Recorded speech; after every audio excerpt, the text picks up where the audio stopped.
আসসালামু আলাইকুম প্রিয় বন্ধুরা, আমি এই মুহূর্তে আছি গোবিন্দগঞ্জ ফাঁসিতলা। তো দেখতে পাচ্ছেন এখানে কলার বেচা কিনা হচ্ছে।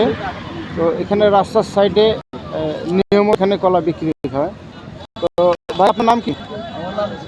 ডিজে ফারুক। ডিজে ফারুক।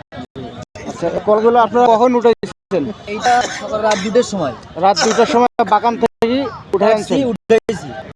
আচ্ছা, তো এই কলাগুলো আপনারা কি রকম বিক্রি করেন? এই সরি আপনার 50 টাকা, 100 টাকা, 200, যেরকম কোয়ালিটি সেই রকম দাম। আচ্ছা আচ্ছা আচ্ছা, এই কলাগুলোতে কি কোনো ফরমালিন দেওয়া আছে? না না না, কোনো ফরমালিন নেই। গাড়িস্তরা কোনো ফরমালিন দেয় না, ব্যাপারীদের দেয়।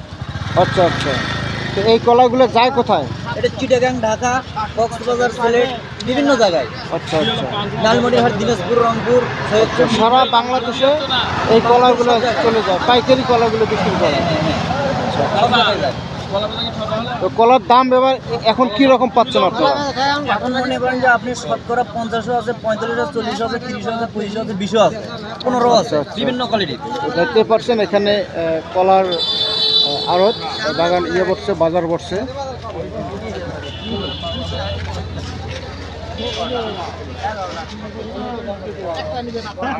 ধন্যবাদ সবাইকে।